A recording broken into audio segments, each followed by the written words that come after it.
I'm just being a bastard. No, no. Bless him again. My Oh, cool. You got your mug. yeah, the philosophers have I'm only just being a discovered bastard. in curious ways quote. Right? All right.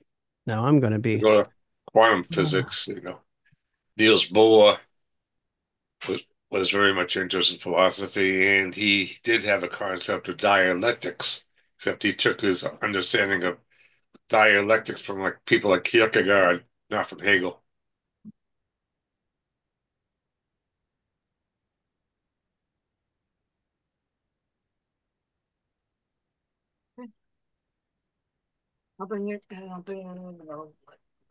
Yeah.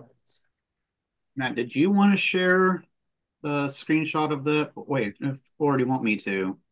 Uh, I'll do it. Okay, give me Uh, just a second. There we go.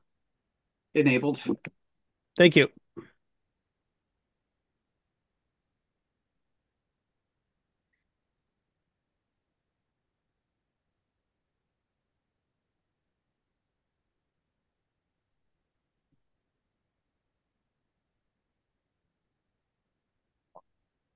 So did anyone see that the that Nvidia and their AI stuff like tanked today? Tanked thanks to the Chinese AI bot that was put out. Contacted anybody involved in AI, including, my company. So It's I'm sorry, but I cannot help after months and months of people like going on about AI back and forth on the internet, suddenly and the US posing as like the cutting edge, China goes, the stocks plunge, and I'm like, Schadenfreude. yeah, Oh, some company that's like, okay, fine, we'll release an update today. yeah, the biggest middle finger. And I know that the government side of things is absolutely just going to freak. And I can't wait to watch it. I mean, they're absolutely going to go hysterical, and I'm going to laugh the whole way. And every conservative I talk to, I'm going to be like, self-defeat, revolutionary defeat on the plane of ideas. Because this shit is starting to turn into 1848. I mean, I'm sorry, but Marx's description of Louis Napoleon in the 1848 context and how he basically got himself elected and then he suspends the Constitution and says, "Yeah, we're not going to do it that way anymore." it's the whole thing is sounding eerily familiar. Okay, so hang on. Um, okay. So yeah, without further ado, tonight we're going to start talking about the philosophy of nature. We're going to be reading for the audience this book, which is Hegel's Philosophy of Nature, the second book in the series of three Encyclopedia of the Philosophical Sciences. And this one's 1830, which was the last time that he updated it. But first, before that, we're going to read or just sort of ruminate on Stephen Houlgate's article in the latest book that was put out just last month. Houlgate put out an article called "Logic and Physics in Hegel's Philosophy of Nature," and uh, in the body of the article, he talks about basically starts talking about what's going on in Hegel's philosophical presentation.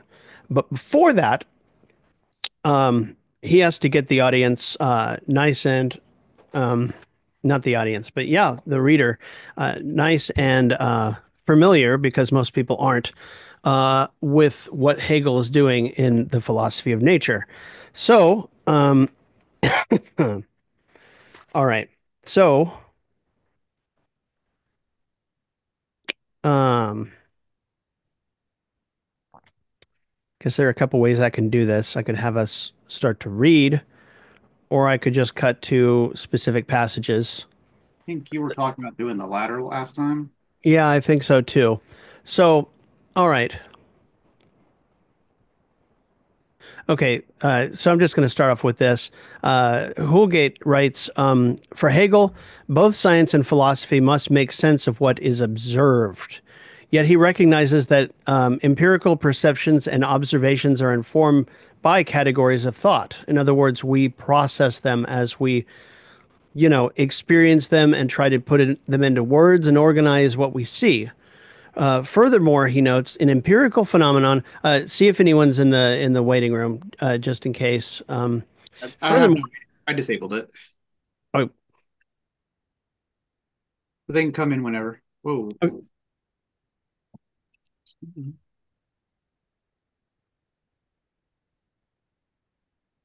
okay. Furthermore, he notes an empirical phenomenon is capable of various categories. It can be conceived through categories of the understanding, as occurs for the most part in science, or those of speculative reason, as in Hegel's philosophy of nature. Okay. The understanding presupposes that there are sharp distinctions between categories such as form and matter. Reason, on the other hand, as we learn in Hegel's logic, discerns the dialectic in such categories through which they turn into their opposites or prove in other ways to be tied to their negations. Okay. Hegel conceives of nature through such dialectical categories of reason. All right. Um, so, so what does this mean? There's a Hegel acknowledges that science is the human exploration of nature, categorization of nature into different things that that we subdivide and categorize and so on. And there's also the philosophy of nature in which the well, what did I just say? Um, yeah, discerns the dialectic in them. So there are two levels to the philosophy of nature. Um, now, actually, I kind of like some of this because Hegel gives really nice summaries of the science of logic in this article. I thought he cut straight to the chase. So he says Hegel's logic examines categories that belong to both thought and being. This is important. It is thus not only a logic, but an ontology. It constitutes metaphysics proper or pure speculative philosophy. And such logic begins with pure being and then demonstrates that being proves to be quality, quantity, essence, and the concept. Or, and this is quite interesting that he breaks it down this way: universality that particularizes and individuates itself. Right. So the closer you get to the end of the logic, the more the concept looks more like what we actually deal with on a day-to-day basis, even through the understanding, which Hegel identifies with basic common sense. Um, uh, the concept, which is a further form of being, not an act of the self-conscious understanding, in turn proves out to be mechanical and chemical objectivity, then life, and finally the absolute idea.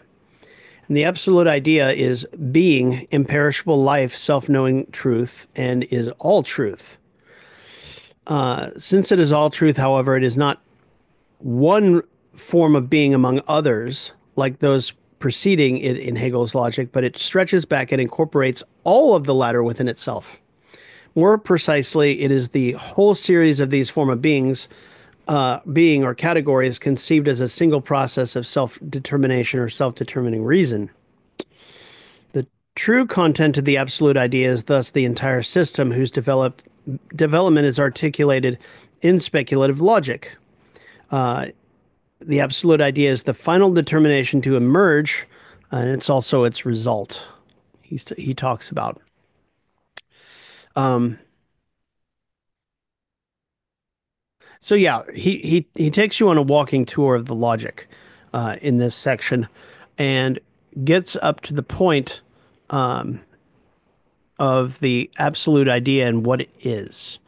And what it is I'm still kind of in lecture mode here.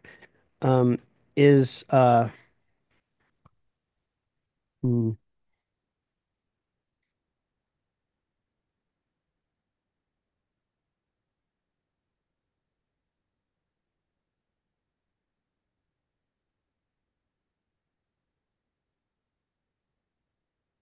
yeah. So he says at the very end, the absolute idea does not revert to the utterly indeterminate being with which logic starts when it collapses into immediacy at the end.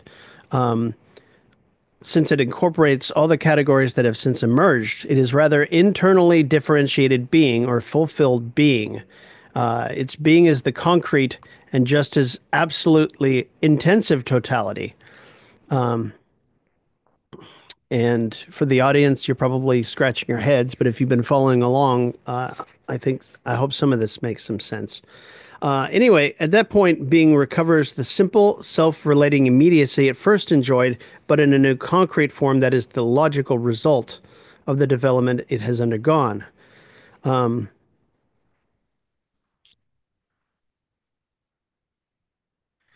So,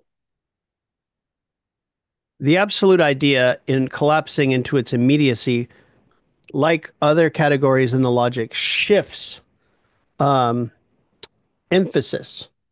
Before, the absolute idea in its fullness, okay, within thought, okay, not externally, but just within thought, right?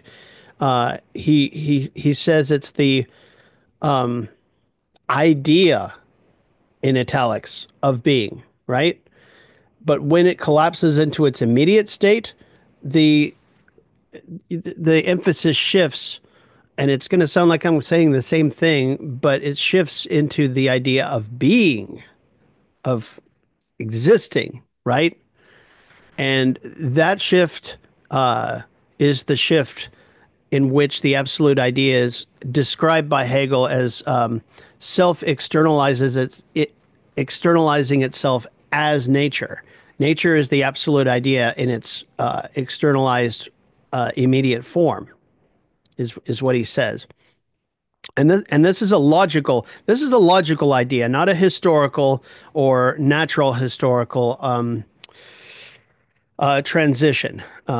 People who have read the logic and parts of the nature have tried to claim that that Hegel is saying that the absolute idea generates nature historically, and that's not accurate. We're talking about logical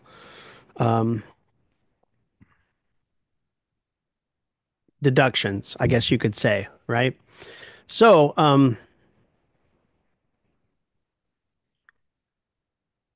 yeah. So I'll read a little bit of this. The transition in Hegel's system from logic to nature has been severely criticized by Schelling among others, but it is in fact relatively simple. The idea takes the form of nature insofar as it is not just the idea as such, but the idea in the immediacy of being. Okay?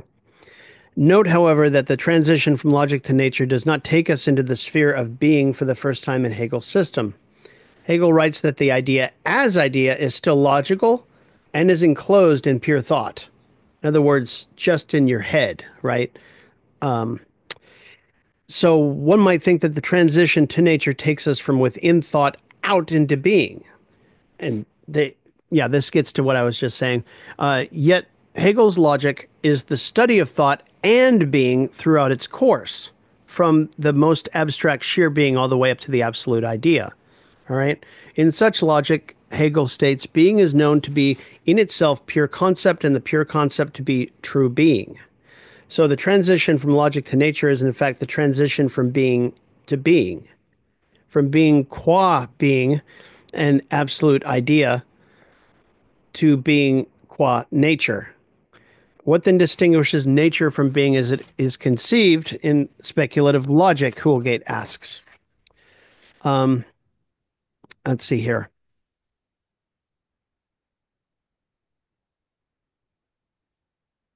Yeah, being in logic takes many forms culminating in the idea, but it does not yet take the form of space, time, and matter. So becoming, for example, is not becoming in time, but simply the vanishing of being and nothing into one another, logically. This is not such an easy concept for people. But as you read Hegel, you get kind of used to thinking in logical terms as opposed to purely historical, chronological. Uh, yeah, all such forms of being are thus purely ontological rather than spatio-temporal structures. Nature, by contrast, is being as the externality of space-time. What now needs to be explained, therefore, is why the absolute idea, in collecting itself into the immediacy of being, also takes the form of externality.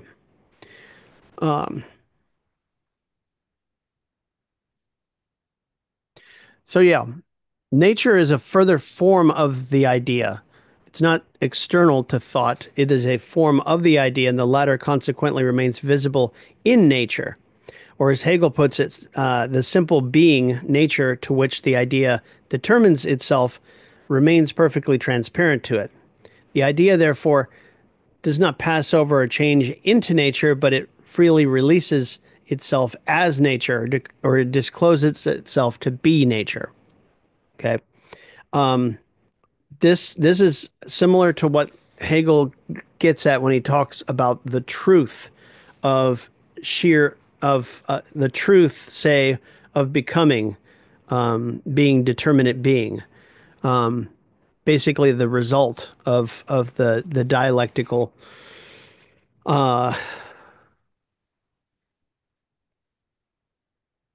composition of a category, changing into the next one.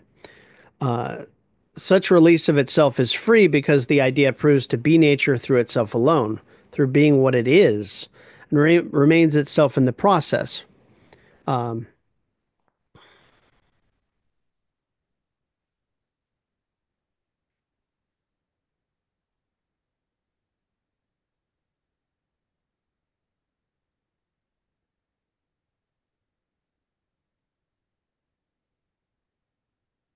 Okay.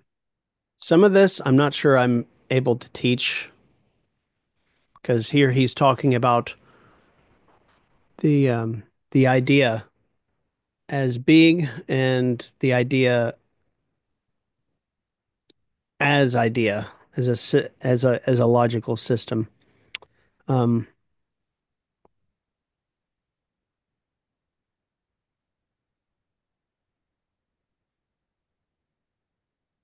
hmm.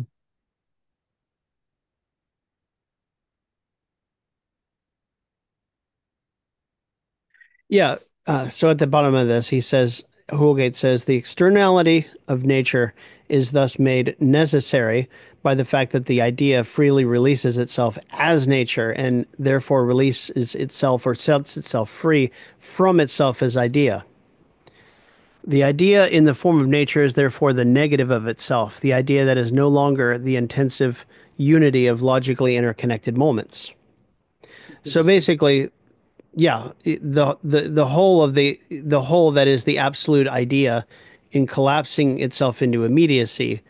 Um, um,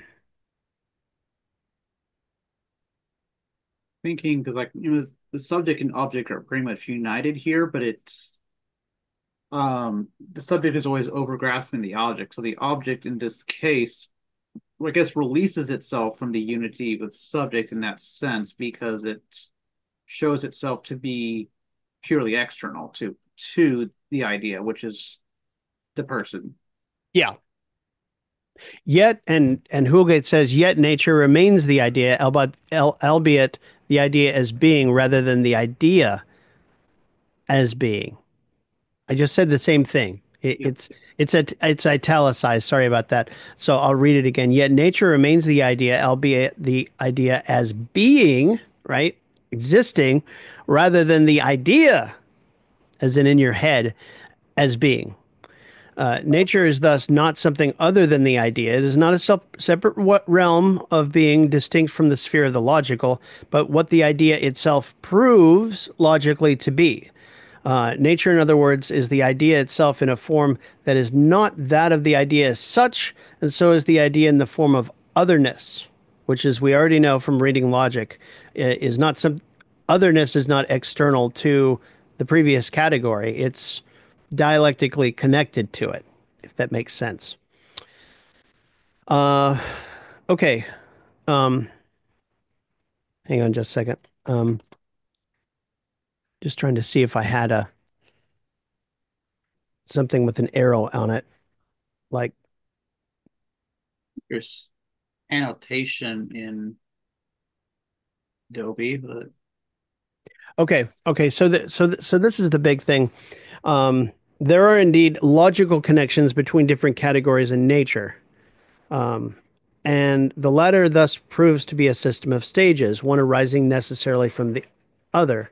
Yet this system comprises the categories derived from the idea as externality, not just as in logic those derived from pure being. Categories that remain external to one another, even in their logical connection. The categories that govern nature, therefore, are not merely logical, but natural logical ones. Okay. So, in reading the philosophy of nature, we are not looking at the same kind of document as the logic as previous, because all the objects in logic are, as Houlgate notes above, and we mentioned the uh, they're purely in thought, right? So, um, page 182. I have something. Um, yeah.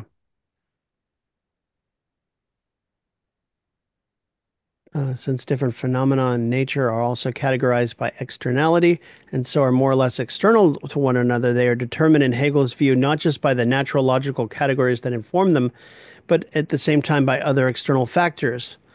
They are vulnerable to determination from without. Such factors as external to things are not derivable from the categories that otherwise make things what they are.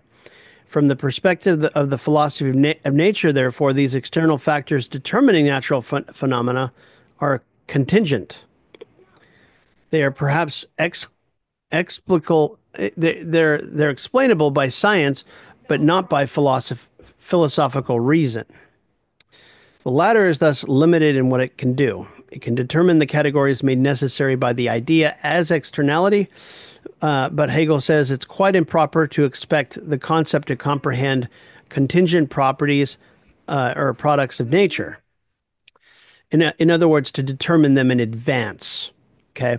Nature, therefore, is not governed by the idea alone and is not and so is not purely rational. For philosophy, it is marked by contingency as well as by reason, and the reason that does in part govern it is that which is inherent in externality, not just pure being. Um,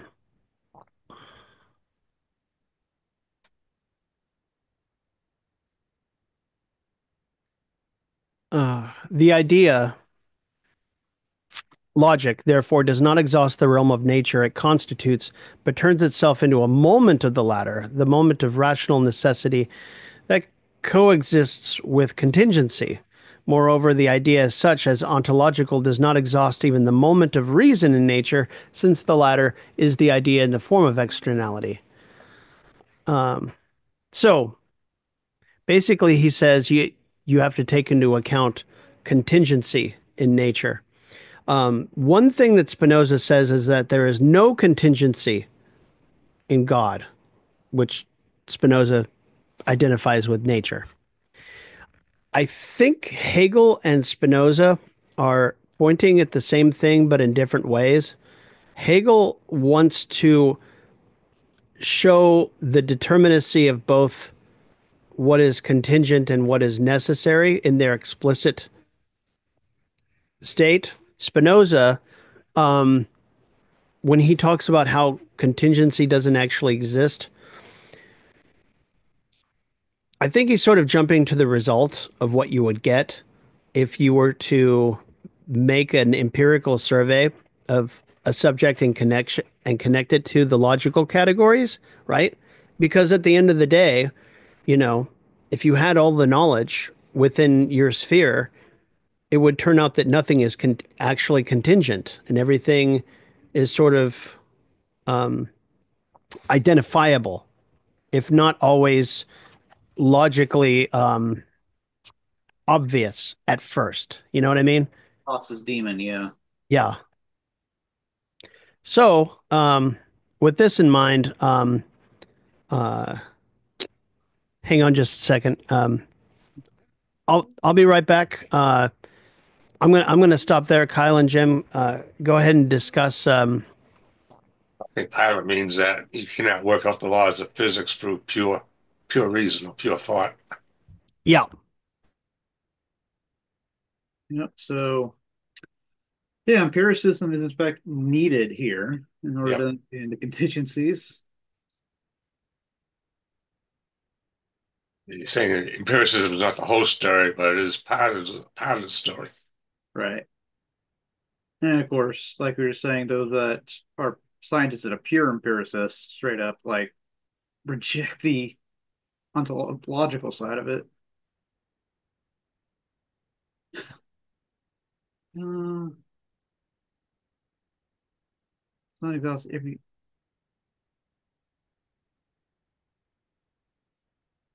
Oh,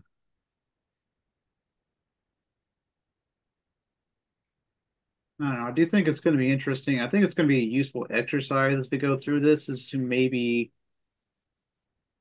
see if there's any way to kind of, when we get to a certain category, kind of tie it to something current, just to see if we understand it correctly. I would say, considering tying it to my area of expertise, but it's kind of funny to say that when literally there is a section of the logic of nature called meteorology in this.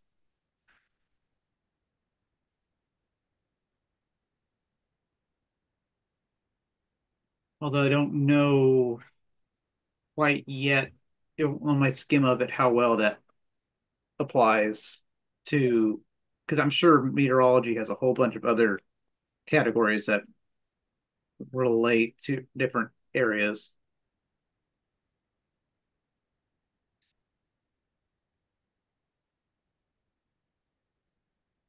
Mm. Mechanism. Why did I not take notes?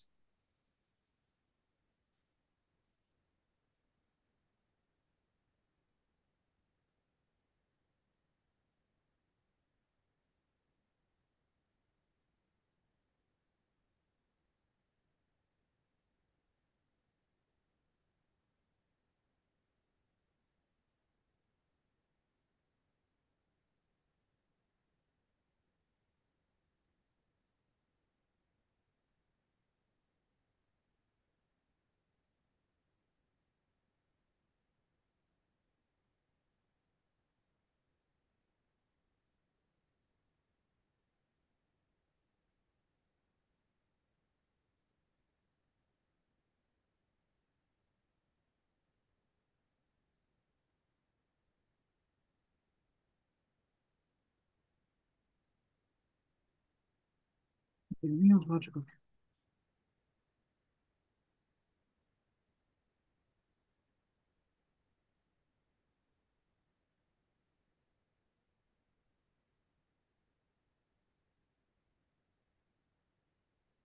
Yeah, it's the only thing I can really say in summary of what we read. It's like, yeah, you ignore the metaphysics of your scientific work at your own peril of understanding in it.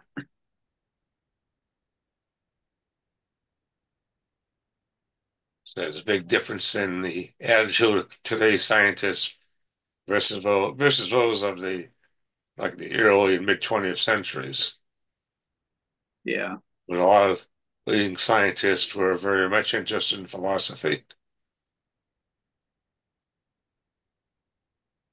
And they wonder why I haven't had any scientific revolution in 100 years. Yeah.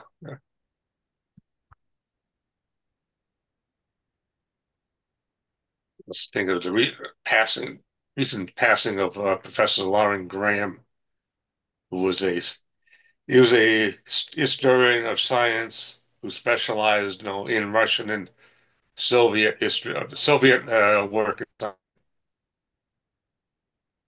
mean, he wrote a big book on, a cover, like history of science and philosophy of science of the Soviet Union. And even though Professor Graham was not a Marxist, he studied pretty deeply into dialectical materialism because of his importance in Soviet science.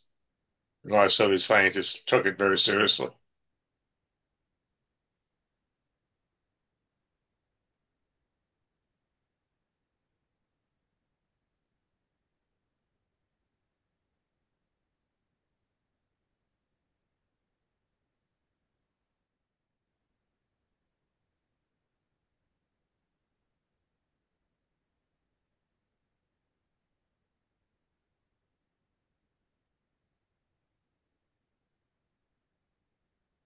Oh Lord, what I just find by searching.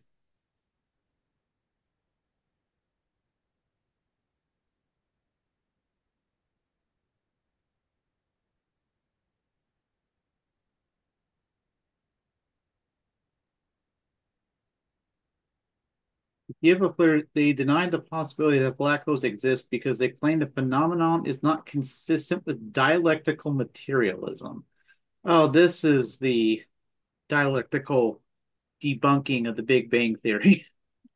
Oh, forgot about this.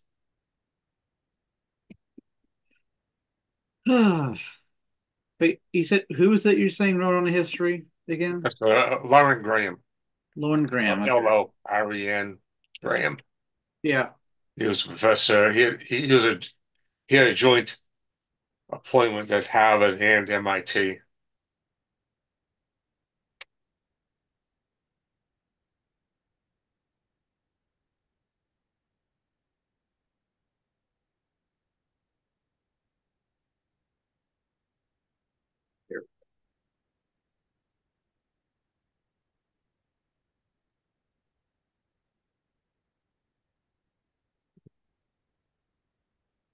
Well, now I feel like I have another little fun, wild interpretation to look at when I forgot about the denial of Big Bang Theory.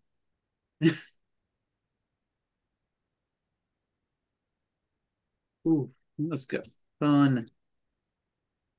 I mean, they were both good and bad applications of Yeah. dialectical materialism in the USSR. Yeah, I think this just shows you, I think it's literally what Holgate's saying, Hegel's saying, you can't use yeah, dialectics logically itself to prove or disprove.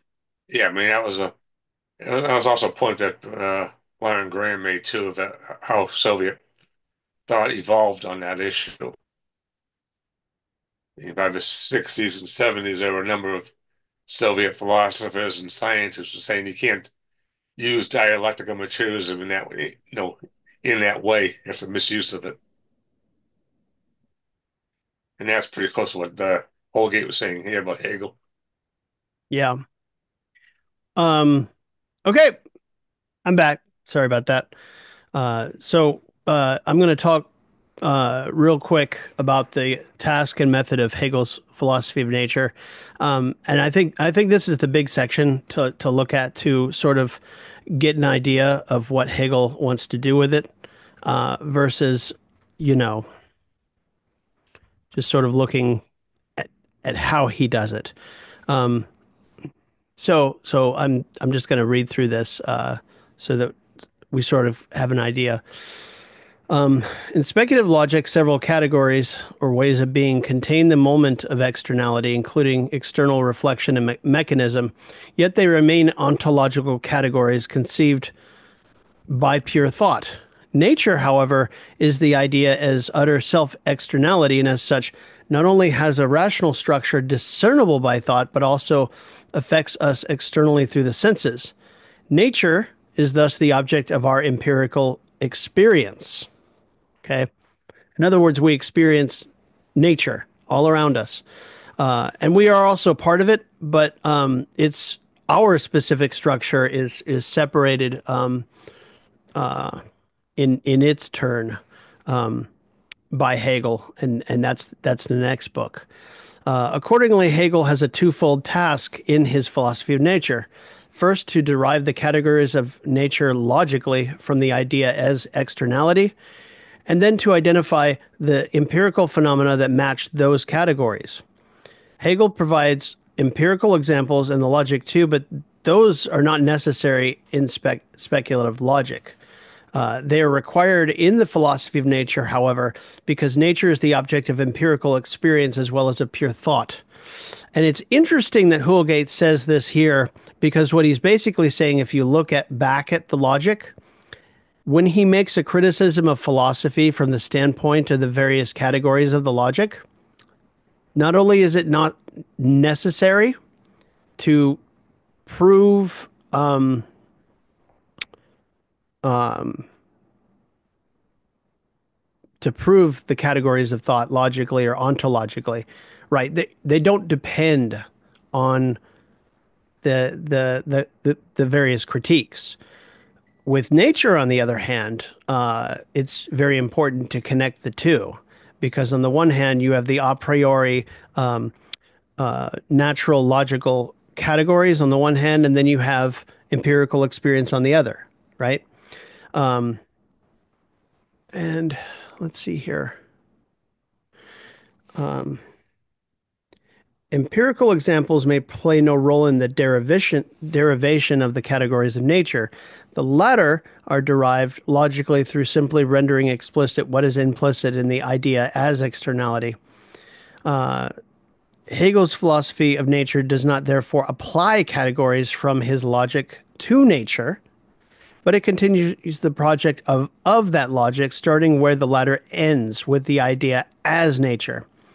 Okay. This is not to deny that discoveries by science may have aided Hegel in working out the relation in which natural logical categories stand to one another, but in the philosophy of nature itself, these categories must be shown to emerge logically and immanently from sheer externality. So we're still dealing with logical and immanent derivation in nature. It's just that the phenomena it's tracking to external nature itself. External nature So, looks like doing a lot of has has infinite forms. I Spinoza calls it extent, right? Yeah. And that the attributes of the attri- sorry, the attributes of substance, which is the basis of Spinoza's system, are infinite. Okay, they're infinite attributes, and the big uber categories that Spinoza organizes them all into is extent and well, thought. I forget what he calls it, but it's in here, right? People have tried to criticize it, saying if they're infinite, why are you only talking about two of them? And I'm like, dude, okay. And that infinity in nature, you know, sorry, I'm losing my train of thought. two times infinity is still infinity. Yeah, well, yeah, blah blah blah. Categories. Okay. Um, and this gets to your point earlier, Kyle. Empirical phenomena cannot be derived logically in the same way, but must be discovered through observation and experience. This includes scientific experiments. So you're walking through the forest and you see a tree you've never seen before, right? You couldn't have derived that tree or the categories associated with it before you saw it. So you have to have the material, the scientific material to work with. In his account of light, Hegel maintains that the immanent philosophical element is here, as everywhere, the inherent necessity of the conceptual determination, which must then be pointed out as some natural existence. But he insists the proof that the category of identity with itself exists as light must be conducted empirically. Okay. Um, yeah. Um, empirical observation cannot invalidate the logical derivation of nature's categories. This does not mean that this derivation is beyond criticism, but if it requires revision, this must be ultimately for logical and not empirical reasons. Okay. Um, let's see. If therefore a given natural phenomenon turns out not to match a natural logical category that is properly derived, then it is not the category that must be changed, but a different phenomenon must be found. Okay. It's funny that discussing with Kyle before, that issue popped up in the Soviet Union because a lot of people thought you could directly derive conclusions in natural science from dialectical materialist philosophy, which was something Hegel would have objected to. And eventually by the 60s and 70s, a lot of Soviet philosophers and scientists were pushing back against that approach.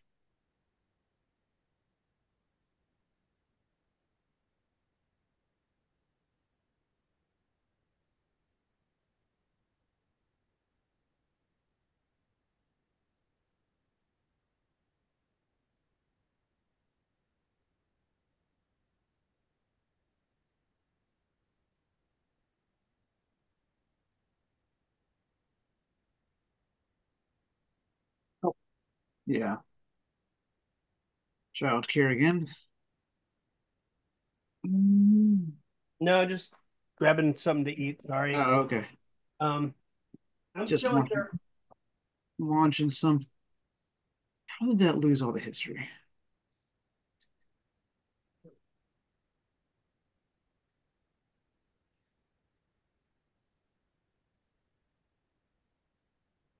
And I mean, it's just us, so I'm being a Yeah. little bit more informal than usual.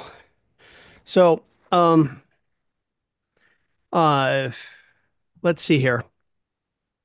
Um, reading reading the nature is not going to be the easiest thing in the world. Okay. So, um, so Hegel's pretty unequivocal about the fact that if there's a problem, a different phenomenon needs to be found rather than the categories, the a priori categories need to be struck down because of empirical results. In his lectures, for example, he says that self-externality is the first determination. It's the beginning in our idea of nature. And if we look for what corresponds to this thought in our representation, we find space. He adds, however, that even if space does not match this thought, this harms nothing in the thought itself. In other words, self-externality and what it consists of, right? If space didn't fit the bill for that description, you would find a better phenomenon that closely matched it. Of course, space. Um, let's see.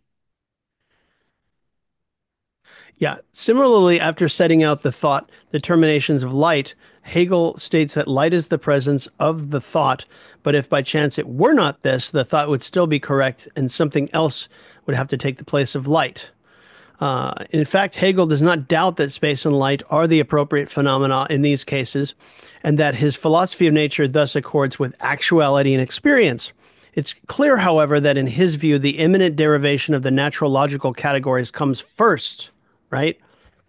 You start from the absolute idea in its collapsed immediacy as self-externality, and derive them from there. And these categories are then matched with empirical phenomena, and that's how the book is organized. And then he says, note that for Hegel, the task of philosophy is not to explain all aspects of these natural phenomena. Many aspects, perhaps most, are explained by science, right? Philosophy's task is to show that natural logical categories are made necessary by nature and are embodied in various natural phenomena. Its task, in other words, is to show that there is reason in nature, reason that science cannot see or can see only dimly. Such reason, however, does not conflict with the causal processes discovered by science, but works through the latter, just as reason in history works cunningly through the passions of people to bring about political states that are rational and free. And that's a whole separate conversation, philosophy of right.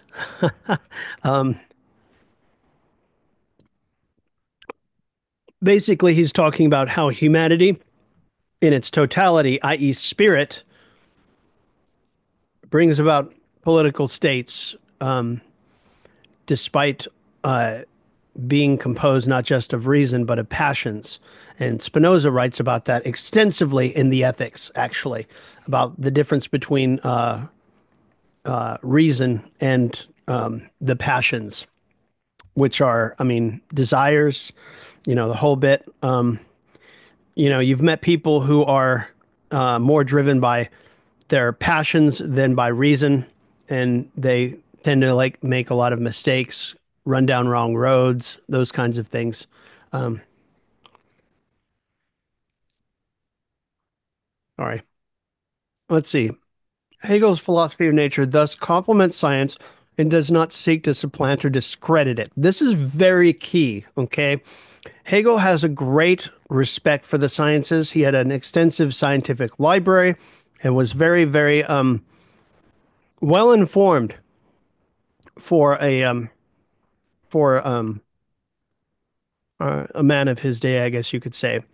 Indeed, it depends on science as well as on everyday experience when matching empirical phenomena to natural logical categories.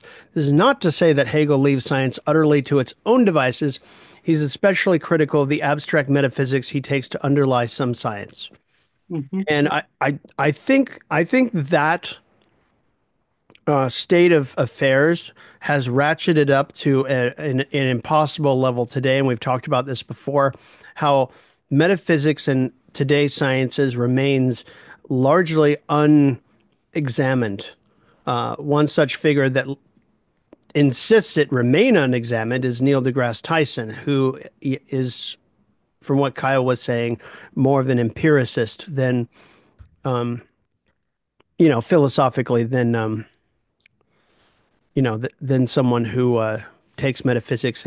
You were saying, Kyle? Yeah, I'm kind of thinking to a certain extent. We've seen this argued before, where Kant debunked metaphysics, so therefore we have to use speculation in this manner because we can never actually know the thing in itself. Which Yeah, Hegel has shown that no, the thing, the thought of the thing can match the thing.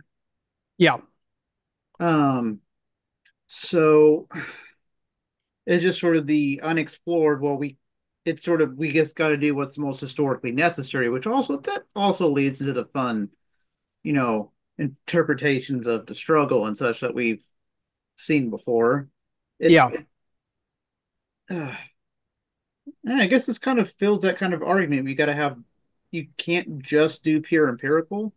That the logic has to be there alongside it, not to replace it, but in relationship to it. Yep. To help organize it properly. Mhm. Right. Yeah. Let's see here. Yeah, that's another fun thing to dualism. Like, well, what are you saying? You saying we should just be pure logic? It's like we're not saying that either. No, no, not at all. Um, And Hugel continues, Hegel's aim in the philosophy of nature is not to compete with or contribute to science as an empirical discipline. His project is a philosophical one, to show that nature exhibits an immanent rationality that only philosophy can articulate. Okay. Reason is actual, actual is real. Yeah.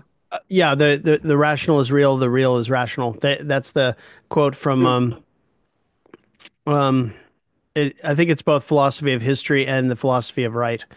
Mhm. Um, And I'm just going to read the rest of this here because I think it's pretty important to sort of sum up. Since Hegel's philosophy of nature combines logical development with empirical observation, students of that philosophy are confronted with several different tasks. And he mentioned several. First, we must determine what is logically necessary in it. In other words, what must follow from the idea as sheer externality. In doing so, we must also establish whether Hegel makes claims to be that appear to be based on natural logical categories but are not in fact justified by the latter. Second, we have to distinguish these categories from the empirical phenomena Hegel connects them with. This is not always easy, since sometimes, especially in his lectures, Hegel conflates the two and talks simply of light or air when he has their categories principally in view. So, if you think about it, the phenomena of light and the categories, the logical categories that make it up, are two different things. But in making the discussions, sometimes things are sort of compounded down. This conflation can in turn lead him to make statements that look absurd, such as that air is passive light, even though the phenomena concerned merely share the same thought determination and are not physically the same. So there's the physical externality, and then there's the categories that we use to describe it. And I'm not a nature or I'm not a natural sciences guy by any stretch, so I cannot reach for any other example than the one or than the discussion here. Sorry about that. Yeah, that's fine Um, for you. So, yeah. Um, Third, we need to keep in mind that Hegel is interested primarily in the logical, not empirical or physical connections between phenomena. So, for example, he claims that magnetism leads logically through its corresponding category to the crystal and its category, not that the former causes the latter physically. Okay. If you try to read this as an empirical treatise, you're going to get really confused. Okay. Because on the one hand, you have external phenomena of nature, and on the other, you have logical categories of thought that correspond to that external phenomena.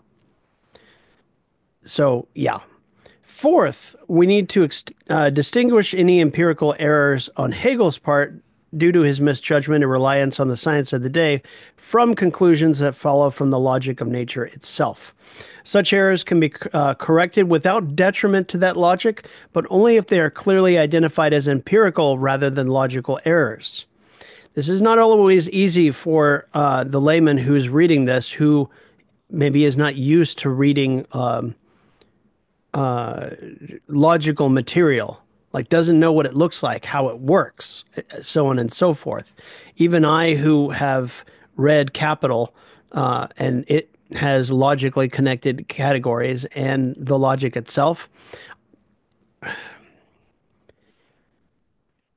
not very versed in how logic works in general. Even the quantitative logic that's taught in the schools, even now, connected with mathematics.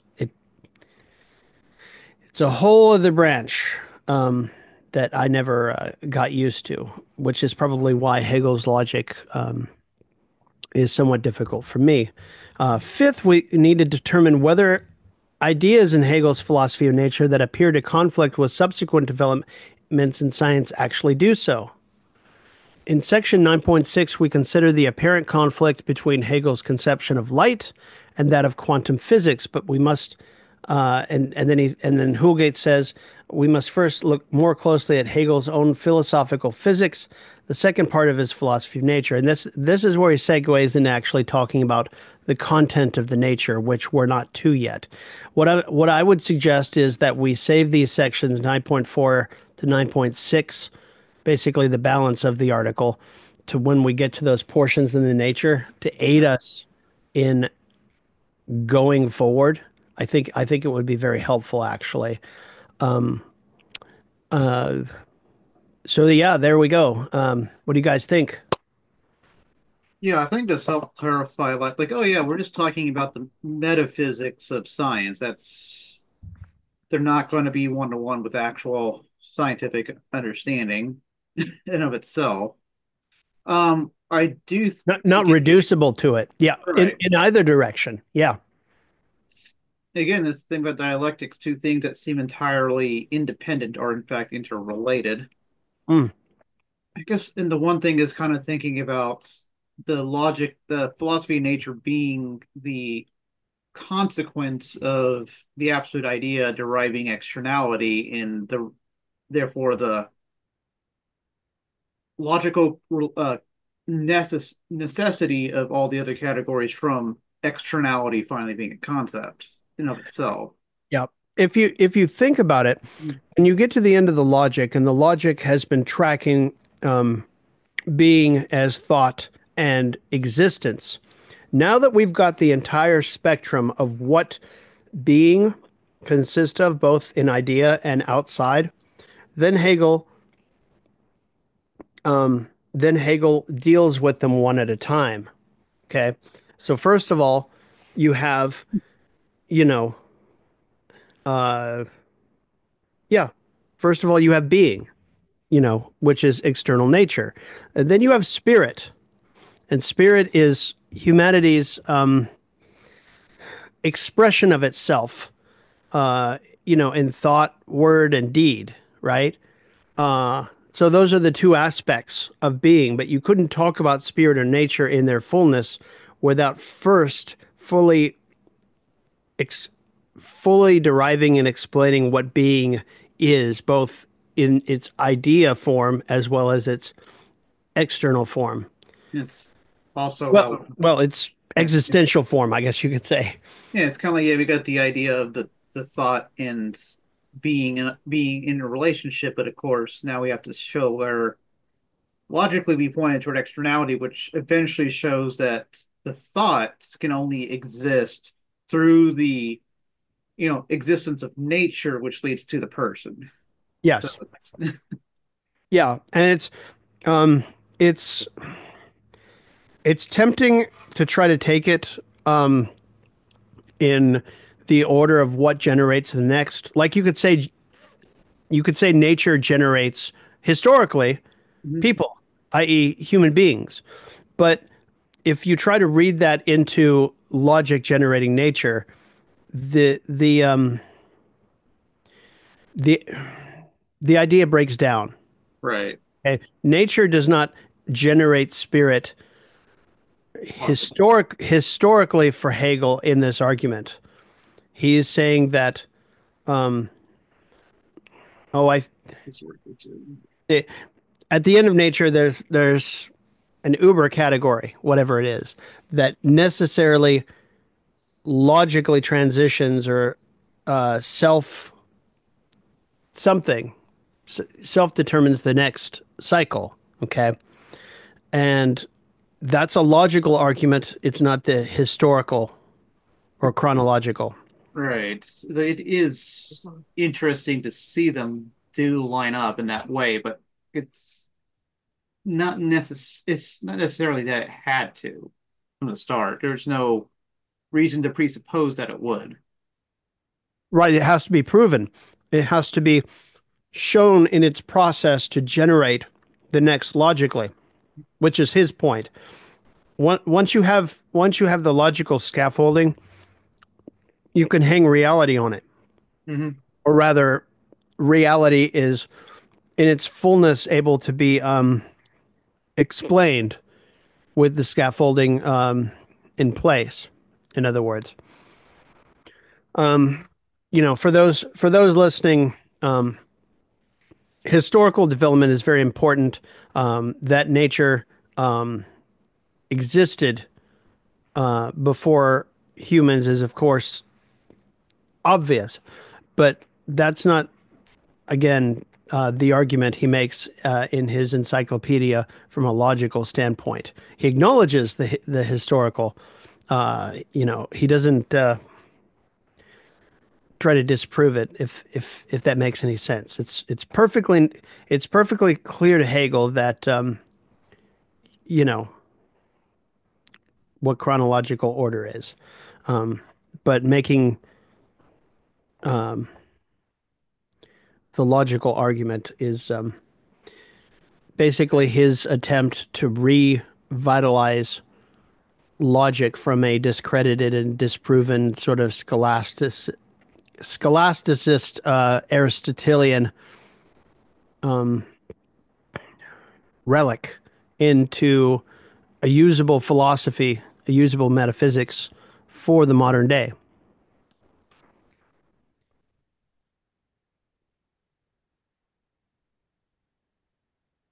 Okay, so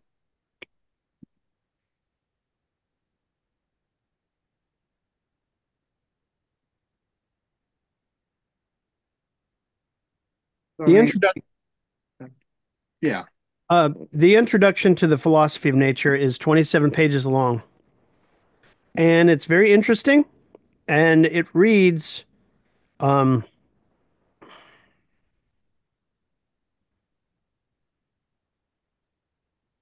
a lot of the preliminaries are pretty easy to read in plain text. When he starts getting into um, when he starts getting into some of it is more difficult to read. I'm not sure. I don't know.